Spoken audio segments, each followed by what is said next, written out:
شیطان تو آئے گا ہی اس کے پاس جس کے دل میں ایمان ہے، وہ تو ایمان کا ڈاکو ہے، اس نے تمہارے مال کو لے کر کیا کرنا ہے؟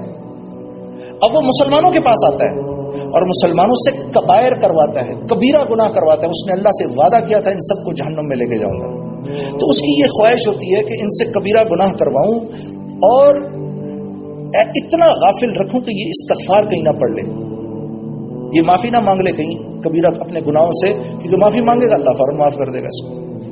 اللہ نے بھی اس کو یہ کہا ٹھیک ہے تو نے جو کرنا ہے تو کر، لیکن یہ جتنی مرتبہ معافی مانگیں گے میں ان کو معاف کر دوں گا۔ تو اس نے مٹی اٹھا کے اپنے بالوں میں ڈال لی، ہائے ہائے ہائے یہ کیا ہوا؟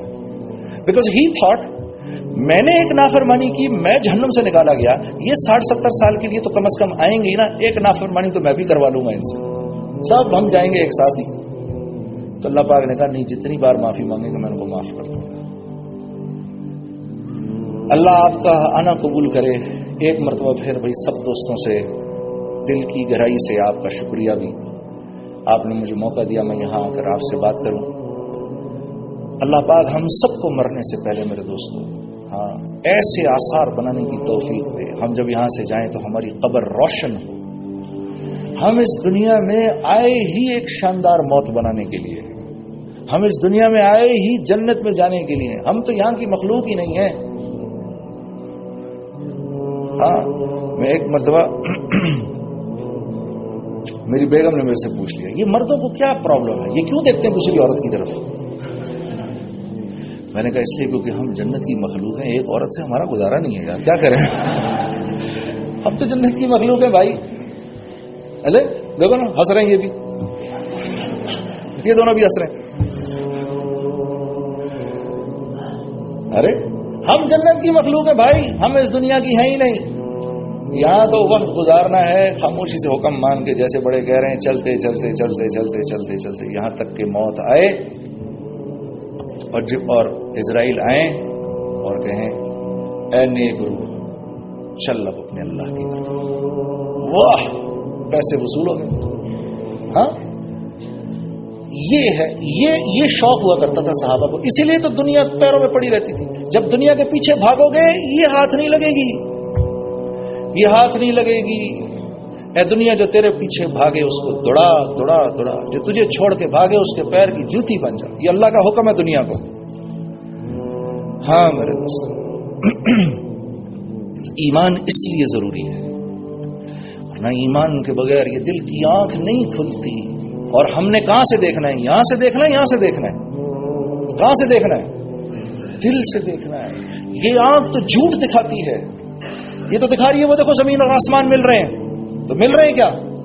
نہیں، یہ جھوٹ دکھائے گی۔ یہ آنکھ بتائے گی، میں آخری 1-2 منٹ لوں گا، یہ آنکھ بتائے گی ادھر کرامن کاتبین بیٹھے ہوئے ہیں، یہ بتائے گی۔ معاذ بن جبل فرماتے ہیں میں یہ بات اتنا بولتا تھا زندگی کے آخری وقتوں میں مجھے کرامن کاتبین کے لکھنے کی آواز آیا کرتی تھی۔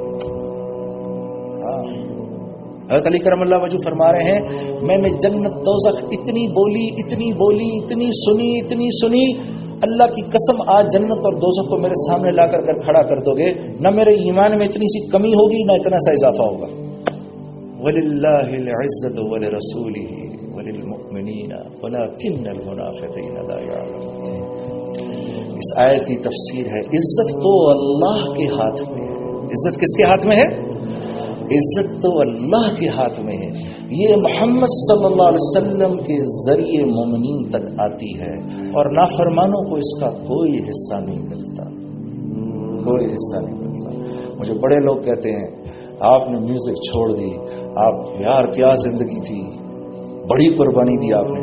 میں نے کہا قربانی تو میں نے نہیں دی، قربانی تو آپ دے رہے ہیں۔ کہتا وہ کیسے؟ میں نے کہا نافرمانی کی زندگی گزار رہے ہیں، قربانی تو آپ کی ہے کہ اللہ سے تڑے ہوئے ہیں بالکل، ماننی بھی نہیں تیری، پھر بھی رہنا ہے اسی کی دنیا میں۔ میں تو بچ گیا، میں نے تو کہا یا اللہ جتنا کیا معاف کر دے، آئندہ بھی غلطی کروں تو معاف کر دے، قربانی تو تیری ہے۔ نوکر گھر میں رہ رہا ہو، مالک سے جھگڑے سے مالک رہو تو اس کو پیٹ رہا ہو پھر بھی رہ رہا ہے، میں نے کہا قربانی کس کی ہے؟ ماننے والے کی کہ نہ ماننے والے کی؟ میں نے قربانی تو نوکر کی ہے، وہ روز مار کھانے کے لیے تیار ہے، تو میں نے کہا قربانی تو آپ دے رہے ہیں۔ پہلے تھوڑی دیر کے لیے اس کا دماغ گھوم گیا، کیا باتیں کر رہا ہوں اس کے ساتھ۔ تو قربانی تو نافرمان کی ہے، وہ دے رہا ہے بیچارہ. نہیں میرے دوستو، ایک مسلمان کی آپ صلی اللہ علیہ وسلم کعبے کو دیکھ کر فرما رہے ہیں اے کعبہ تیری حرمت کو سلام، تیری عظمت کو سلام، لیکن ایک مسلمان کی عزت اللہ کے ہاں تجھ سے بڑھ کر ہے. ایک روایت میں آتا ہے اللہ کے لیے یہ بات آسان ہے کہ 7 زمین اور 7 آسمانوں کو توڑ دے، بجائے اس کے کہ ایک مسلمان کی عزت کی ہتک ہو. اب آپ مجھے بتاؤ، جس اللہ کے اس پر کلمہ لکھا ہو اور یہ نیچے گرا ہوا ہو، آپ اس کو اٹھائیں گے، صاف کریں گے، جیب میں ڈالیں گے، رکھے کسی اوپر جگہ پہ رکھ دیں گے. اس پرچے کی تو آپ کی نظر میں اتنی قیمت ہے. تو وہ مسلمان جس کے دل میں کلمہ ہے، میں دراصل اس کو تو کم سمجھوں، ان غیروں کو اونچا سمجھوں. شیطان نے ان کے پاس جا کر کرنا کیا ہے؟ وہ تو ان بیچاروں کو لے کے جا رہا ہے. یہ تو ہمدردی کے لائق ہیں یہ بیچارے. ہاں میں قصوروار ہوں کہ میں ان کو وہ زندگی ہی نہیں دکھا رہا جس زندگی کو دیکھ کر یہ اسلام کی طرف آئے، بلکہ میں ان کے پاس جاتا ہوں، میں کہتا ہوں ارے سن، کس چیز کی تو پرواہ کرتا ہے؟ تو سیر کرے گا، میں 1.25 سیر کر کے دکھاؤں گا تجھے. برمنگم میں ہماری ایک جماعت گئی تو ایک مسلمان بھائی کو جا کے دعوت دینے لگے. تو اس نے کہا کہ میں مسلمان ہوں بھائی، مجھے دعوت نہ دو، یہ غیر مسلم ہے، سامنے جا کے اس کو دعوت دو. انہوں نے کہا جی ٹھیک ہے، ہمیں اس کے پاس لے جائیں. تو وہ ساتھیوں کو لے کر ادھر چلا گیا. ادھر جب گیا تو جو غیر مسلم تھا وہ اس کو کہتا ہے تو مجھے چاہتا ہے میں مسلمان ہو جاؤں، میں اس کی طرح ہو جاؤں؟ میری تو ایک گرل فرینڈ ہے، یہ روز ایک بدلتا ہے. میں ویکینڈ پہ شراب پیتا ہوں، یہ روز شراب میں دھت رہتا ہے. میں تو کبھی سال میں ایک دفعہ جا کر کسینو جاتا ہوں، اس کے گھر میں جوا ہوتا ہے، میں اس کی طرح ہو جاؤں؟ جب یہ ہم زندگی ان کو دکھائیں گے تو قصوروار ہم ہوں گے. اب اللہ کی مار براہ راست ہم پر پڑے گی. تو یہ لوگ تو رحم کھانے کے لائق ہیں، ان سے ہمدردی ضروری ہے میرے دوستوں، نفرت نہیں. انبیاء کا یہ مزاج ہوا کرتا تھا، انبیاء کا یہ مزاج ہوا کرتا تھا کہ انبیاء غیروں سے دل میں انتہائی شفقت رکھتے تھے. ہاں، اور جو غیروں سے دل میں شفقت نہیں رکھے گا، اللہ رب العزت اس سے اپنے دین کا کام نہیں لیں گے، کیونکہ یہ کام انبیاء کا کام ہے. جب تک انبیاء کے مزاج پر نہیں آئیں گے اس وقت تک یہ کام اللہ نہیں لیں گے. ہم اپنے آپ ہی کو بیوقوف بناتے رہیں گے، خوش فہمی میں رہیں گے.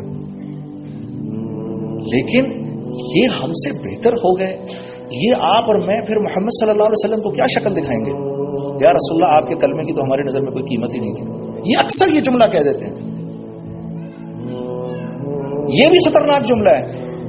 ان کے اندر تو دین بہت موجود ہے، وہ اگر کلمہ پڑھ لیں تو ہم سے کہیں زیادہ بہتر مسلمان ہو جائیں گے. ارے خدا کے بندے، یہ جو اگر مگر تگر تو لگا رہا ہے، ذرا یہ ہونے تو دے پہلے ایک دفعہ. اگر یوں ہو جائے، اگرچہ، حالانکہ، چونکہ، چنانچہ، یہ سب تو بیکار کی باتیں ہیں.